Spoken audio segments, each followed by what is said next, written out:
السلام علیکم ورحمۃ اللہ وبرکاتہ۔ اعوذ باللہ السمیع العلیم من الشیطان الرجیم من ہمزہ ونفخہ ونفثہ۔ بسم اللہ الرحمن الرحیم۔ ولما رأى المؤمنون الأحزاب قالوا هذا ما وعدنا الله ورسوله وصدق الله ورسوله وما زادهم الا ایمانا وتسلیما۔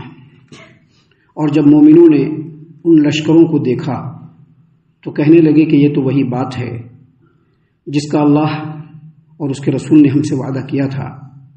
اس واقعہ نے ہمارے ایمان اور فرمانبرداری کو مزید بڑھا دیا۔ سامعین کرام، سورۃ الاحزاب سورہ نمبر 33 آیت نمبر 22 ابھی آپ کے سامنے تلاوت کی گئی۔ بفضل اللہ، بعون اللہ، بتوفیق اللہ، آیت کریمہ کا ترجمہ بھی آپ تمام کی خدمت میں پیش کیا گیا۔ سامعین کرام، جو لوگ مومن اور مسلمان ہیں، جن لوگوں کی یہ فکر ہے کہ وہ اللہ اور اس کے رسول صلی اللہ علیہ وسلم کے مطیع و فرما بردار ہیں، جو لوگ یہ سمجھتے ہیں یا یہ دعویٰ کرتے ہیں کہ وہ صحابہ رضی اللہ عنہم کے منہج پر چلنے والے ہیں،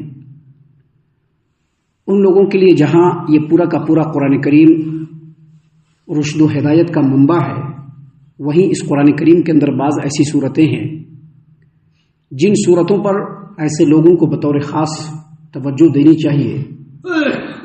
اس طرح کی صورتوں کے اوپر غور و فکر کرنا چاہیے۔ اس طرح کی صورتوں کے اندر جو اللہ تبارک و تعالیٰ نے مومنین کے لیے ان کی ہدایت و رہنمائی کے لیے آگے جو وہ اسٹیپ لینا چاہتے ہیں، اس میں ان کو کیسے آگے بڑھنا چاہیے، اس کے لیے اس طرح کی صورتیں اللہ تبارک و تعالیٰ نے اس قرآن کریم میں نازل فرمائی ہے۔ انہی صورتوں میں سے ایک صورت ہے یہ سورہ احزاب، بہت ہی عظیم الشان صورت ہے۔ مدینے کے اندر اللہ تبارک و تعالیٰ نے اس صورت کریمہ کو نازل فرمائی ہے، اور جیسا کہ ہم نے بتلایا کہ یہ جو صورت کریمہ ہے، اس صورت کریمہ کے آغاز سے ہی اللہ تبارک و تعالیٰ نے جنگ احزاب، غزوہ خندق کے بارے میں اللہ تبارک و تعالیٰ نے بہت ساری باتیں بیان فرمائی ہیں۔ ہم آپ کو بتلا دیں کہ اسلام کی ہسٹری کے اندر، نبی کریم صلی اللہ علیہ وسلم کی رسالت کے ہسٹری کے اندر جتنی بھی جنگیں ہوئی ہیں، ان تمام جنگوں کی اہمیت اپنی اپنی جگہ پہ ہے، لیکن جنگ احزاب وہ جنگ ہے جس کے بعد اللہ تبارک و تعالیٰ نے مومنوں مسلمانوں کو پورے طور پر سربلند کر دیا۔ یہ وہی آخری جنگ ہے جس کے بعد کفار و مشرکین کو یہ ہمت نہیں ہوئی کہ دوبارہ مسلمانوں کے اوپر حملہ کریں۔ یہ بالکل آخری جنگ ہے۔ اس سے پہلے بہت ساری جنگیں ہوئی، جنگ بدر، جنگ احد، اور بھی بہت ساری جنگیں ہوئی، لیکن یہ جو جنگ ہے، یہ جو غزوہ ہے، اس کے بعد کمپلیٹلی کفار و مشرکین کے کس بل نکل گئے، اور اسی جنگ کے بعد اللہ تبارک و تعالیٰ نے مسلمانوں کو فتح مکہ نصیب کیا تھا۔ یہ جو جنگ ہے، اس جنگ کے اندر جو کیریکٹرز ہیں، مسلمانوں کا کیریکٹر، منافقوں کا کیریکٹر، ان تمام کیریکٹر پر غور و فکر کرنے کی ضرورت ہے۔ خاص طور سے ان لوگوں کو، جیسا کہ میں نے پہلے بھی بتایا، وہ لوگ جو اپنے آپ کو مومن اور مسلمان سمجھتے ہیں، وہ لوگ جو اللہ اور اس کے رسول صلی اللہ علیہ وسلم کے مطیع و فرما بردار ہیں، ایسا ان کے دل کے اندر خیال ہے، وہ لوگ جو صحابہ کے منہج پر چلنے کا دعویٰ رکھتے ہیں، ان تمام لوگوں کو اس صورت کریمہ پر بہت زیادہ غور و فکر کرنے کی ضرورت ہے۔ دیکھیے اللہ تبارک و تعالیٰ نے اس آیت کریمہ میں کیا فرمایا۔ فرمایا وَلَمَّا رَأَى الْمُؤْمِنُونَ الْأَحْزَابَ، جب مومنوں نے لشکر کو دیکھا، ایک لشکر نہیں تھا، مکہ والے بھی تھے، مشرکین مکہ کا بھی لشکر تھا، قبیلہ بنو غطفان کا بھی لشکر تھا، ادھر ادھر سے دوسرے قبائل بھی جمع ہو گئے تھے، اور اخیر میں کون قبیلہ جمع ہوا؟ مدینے کے اندر سے بنو قریظہ جو یہودیوں کا قبیلہ تھا، جس کے اندر 800 جنگجو سوار 800 تھے، وہ بھی جا کر کے بعد میں انہی لشکروں کے ساتھ مل گئے۔ اب ان لشکروں کے ساتھ ملنے کے بعد، جیسا کہ پچھلی آیتوں میں بتلایا کہ منافقین کا کیا حال ہوا، پینٹ گیلی ہو گئی۔ کیوں پینٹ ان کی گیلی ہوئی؟ اس لیے ہوئی کہ ان کو اللہ تبارک و تعالیٰ پر یقین اور توکل نہیں تھا۔ اگر ان کو اللہ پر یقین ہوتا تو ان کی پینٹ گیلی نہیں ہوتی تھی۔ اگر ان کو اللہ تبارک و تعالیٰ پر توکل اور بھروسہ ہوتا تو وہ بھی ثابت قدمی کے ساتھ کھڑے ہوتے۔ پچھلی آیتوں میں بہت ساری باتیں جو بیان کی گئی اس میں سے ایک بات یہ بھی بیان کی گئی، اور اللہ تبارک و تعالیٰ نے بذات خود قرآن کریم میں اپنے الفاظ نازل فرمائے کہ ان لوگوں نے کہا کہ اللہ اور اس کے رسول نے ہمارے ساتھ فراڈ کیا ہے، کیونکہ جنگ احزاب کے جو حالات تھے بڑے دیگرگوں تھے، بڑے ہی خطرناک تھے۔ 4000 مدینے کے اندر مسلمانوں سے ملا کر کے ہو سکتا ہے کہ 5000 رہے ہو، اس کے مقابلے میں 11000 کا لشکر جو بالکل ہر طرح کے اسلحہ سے لیس تھا، پورے مدینے کو اپنے نرغے میں لے لیا تھا۔ سوال ہی پیدا نہیں ہوتا تھا کہ بچ پاتے۔ ایسی صورت میں منافقین کا جو کردار تھا وہ اپنی جگہ پر ہے، لیکن اس کے مقابلے میں جو مومنوں کا کردار تھا، اس کردار کو اللہ تبارک و تعالیٰ نے یہاں پر بیان فرمایا۔ کیا بیان فرمایا؟ وَلَمَّا رَأَى الْمُؤْمِنُونَ الْأَحْزَابَ، جب مومنوں نے اس اتحادی لشکر کو دیکھا جس میں مشرکین مکہ کا بھی لشکر ہے، قبیلہ بنو غطفان کا بھی لشکر ہے، دوسرے قبائل کے بھی لشکر ہیں، بعد میں مدینے کے اندر سے ایک قبیلہ بنو قریظہ جو یہودیوں کا قبیلہ ہے وہ بھی جا کر کے ان کے ساتھ مل گیا ان کی مدد کرنے کے لیے۔ اندر سے بھی پرابلم، باہر سے بھی پرابلم، آگے سے بھی خطرہ، پیچھے سے بھی خطرہ۔ تو ایسی صورت میں مومنوں نے جب دیکھا تو ان لوگوں نے کہا ھذا ما وعدنا اللہ ورسولہ، یہ وہی وعدہ ہے جو اللہ اور اس کے رسول نے ہم سے کیا، یہ وہی وعدہ ہے جو اللہ اور اس کے رسول نے ہم سے کیا۔ اور پھر کیا کہا؟ وصدق اللہ ورسولہ۔ صحابہ کرام کا مقام اتنا بلند یوں ہی چپکے نہیں ہے، ان لوگوں نے اپنے جسم کے خون کو لگا کر کے اسلام کے پودوں کو یہاں تک پہنچایا کہ آج ہم لوگ اپنے آپ کو مسلمان کہہ رہے ہیں۔ یہ مت سمجھ لیجیے کہ ہماری کوشش سے ہم مسلمان ہو گئے، اگر صحابہ کرام نے قربانیاں نہ دی ہوتی تو آج ہم لوگوں کا وجود بھی نہیں ہوتا تھا۔ دیکھا لشکر کو دیکھتے ہی ان کے دل میں خیال آیا کہ یہ وہی وعدہ ہے جو اللہ تبارک و تعالیٰ نے ہم سے کیا ہے، اور یہ وہی وعدہ ہے جو رسول کریم صلی اللہ علیہ وسلم نے ہم سے کیا ہے۔ اور پھر کیا کہا؟ وصدق اللہ ورسولہ، اور اللہ اور اس کے رسول نے سچ فرمایا۔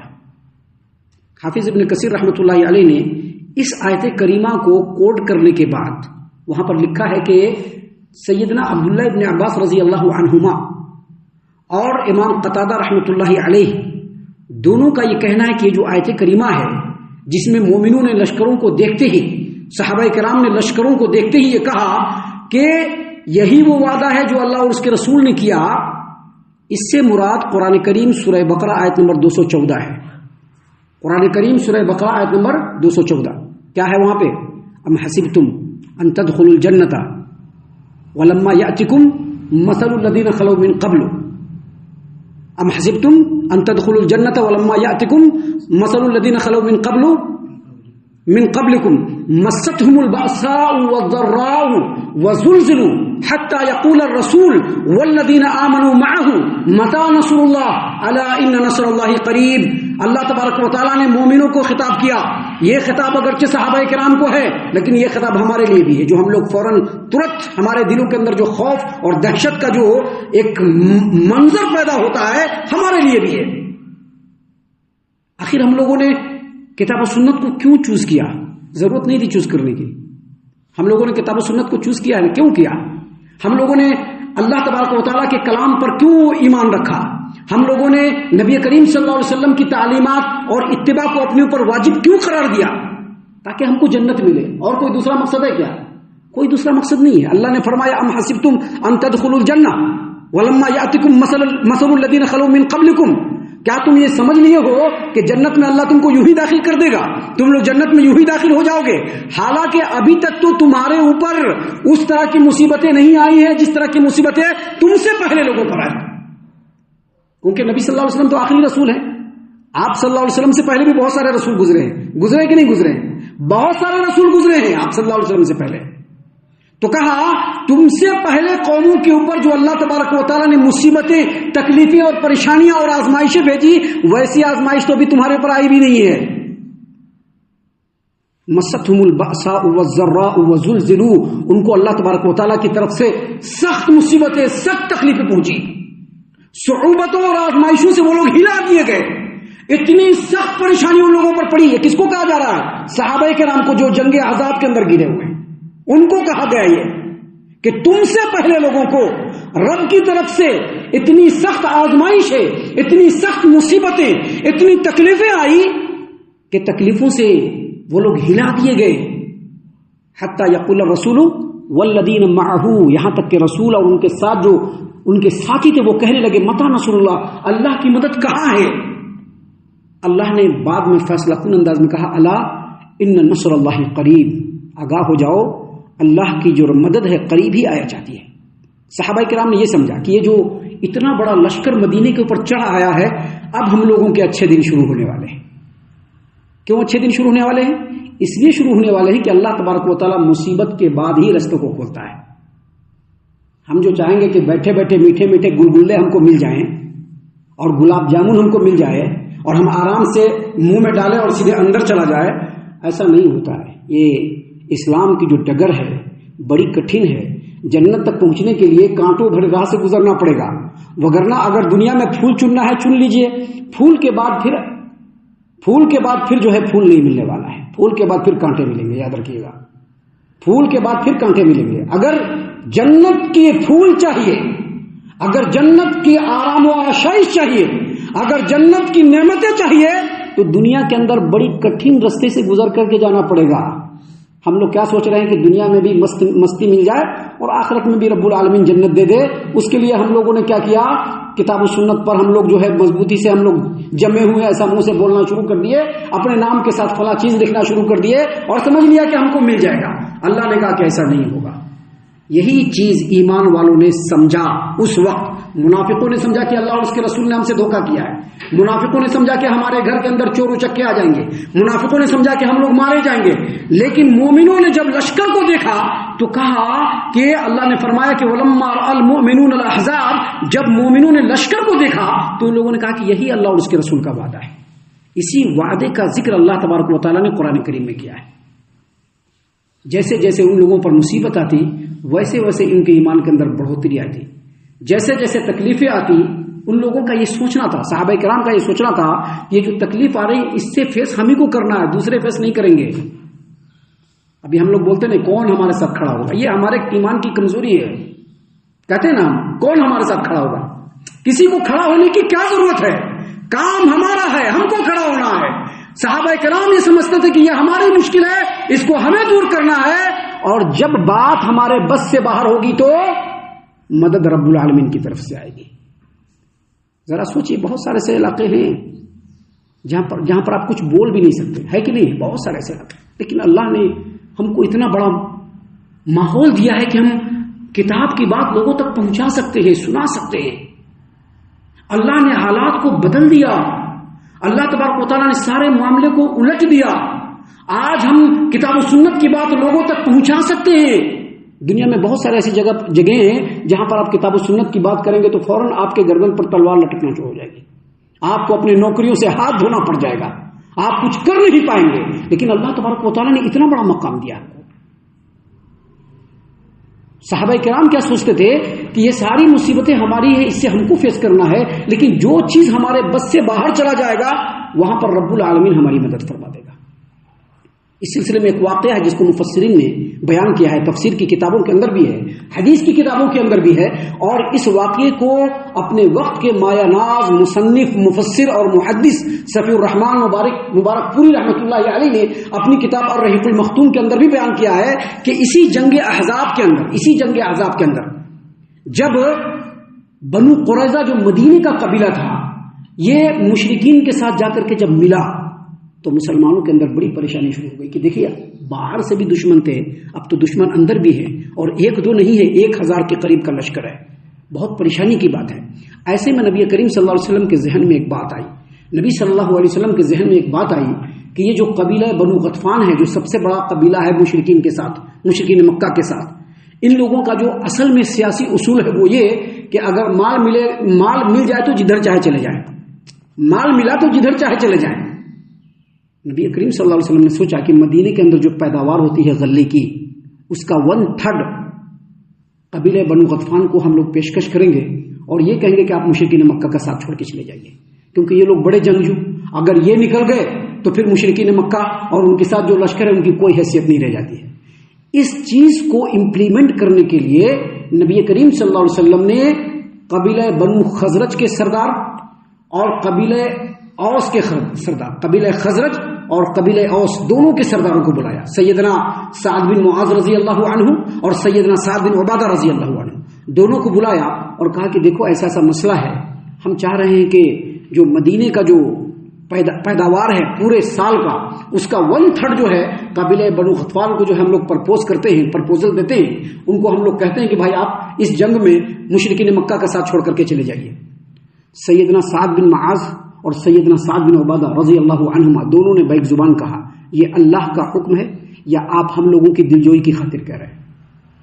اگر یہ اللہ کا حکم ہے تو سر آنکھوں پر، لیکن اگر آپ ہم سے مشورہ لینا چاہتے ہیں تو اللہ کی قسم جب ہم لوگ مشرک تھے اس وقت ان لوگوں کو اپنے غلے کا ایک دانہ نہیں دیا، آج تو اللہ تبارک و تعالیٰ نے ایمان کی دولت سے سرفراز کیا ہے، آج ہمارے سامنے سوائے جد و جہد کا دوسرا کوئی راستہ نہیں ہے، سوائے جد و جہد کا کوئی دوسرا راستہ نہیں، ایک دانہ نہیں دیں گے اور اللہ ضرور ہم کو فتح دے گا۔ تو یہ ایمان ہوتا ہے۔ مشکلوں کے وقت اگر رب پر کمپلیٹ توکل کیا جائے تو اللہ تبارک و تعالیٰ راستے کھولتا ہے۔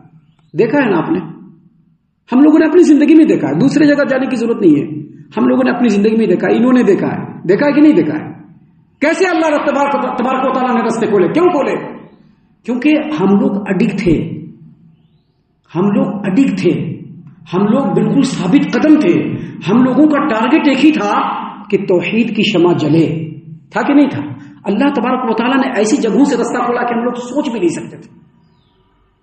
آگے بھی اگر اس طرح کی بات آتی ہے کتاب و سنت میں اس کا حل ڈھونڈیے، صحابہ کرام کی زندگی میں ان کا حل ڈھونڈیے کہ ان لوگوں نے ایسے خوفناک اور خطرناک ماحول میں کون سا اسٹیپ لیا ان لوگوں نے، اور جو اسٹیپ لیا اسی پر آگے بڑھتے چلے جائیے۔ ہاتھ پکڑنے والا رب ہے، سہارا دینے والا رب ہے، سپورٹ کرنے والا رب ہے، دوسرا کوئی چارہ نہیں دے سکتا۔ میں آپ کا سہارا نہیں بن سکتا، یہ میرا سہارا نہیں بن سکتے، وہ ان کے سہارا نہیں بن سکتے، کوئی کسی کا سہارا نہیں بن سکتا ہے، سہارا صرف رب کا ہوتا ہے، رب کے علاوہ کسی کا بھی کوئی سہارا نہیں ہے۔ اسی چیز کو مومنین نے یہاں پر مومنین کے بارے میں اللہ نے کہا کہ وَلَمَّا رَأَى الْمُؤْمِنُونَ الْأَحْزَابَ، جب مومنوں نے ان لشکروں کو دیکھا تو ان لوگوں نے یہ نہیں کہا کہ اللہ اور اس کے رسول نے ہمارے ساتھ فراڈ کیا، بلکہ ان لوگوں نے کہا هَذَا مَا وَعَدَنَا اللَّهُ وَرَسُولُهُ، یہی وہ وعدہ ہے جس کا اللہ اور اس کے رسول نے ہم سے کیا تھا، وَصَدَقَ اللَّهُ وَرَسُولُهُ، اور اللہ اور اس کے رسول نے سچ کہا، وَمَا زَادَهُمْ إِلَّا إِيمَانًا وَتَسْلِيمًا، اور ان لشکروں کو دیکھ کر کے ان کے ایمان اور ان کی اطاعت و فرما برداری میں اللہ نے مزید اضافہ فرما دیا۔ یہ آیتیں ہیں جس پر برابر غور و فکر کرنے کی ضرورت ہے۔ ہم اللہ سے دعا کرتے ہیں کہ اللہ تعالی ہم تمام کو ان تمام باتوں کے اوپر خوب غور و فکر اور تدبر کرنے کے ساتھ ساتھ ان باتوں پر عمل کرنے کی بھی توفیق عنایت فرمائے، آمین۔ اللہ تعالی ہم تمام کو صحیح معنوں میں پکا سچا مومن مسلمان بنائے، اللہ اور اس کے رسول صلی اللہ علیہ وسلم کی اطاعت و فرما برداری کرنے والا بنائے، صحابہ کرام رضی اللہ عنہم کے طریقے پر چلنے والا بنائے، جنت الفردوس میں جگہ عطا فرمائے۔ اے اللہ ہم تمام کو جہنم سے پناہ دے، اے رب العالمین ہم تمام کو جہنم سے پناہ دے، اے مالک الملک ہم تمام کو جہنم سے پناہ دے، آمین یا رب العالمین۔ وما علینا الا البلاغ المبین۔ تبارك الذي نزل الفرقان على عبده ليكون للعالمين نذيرا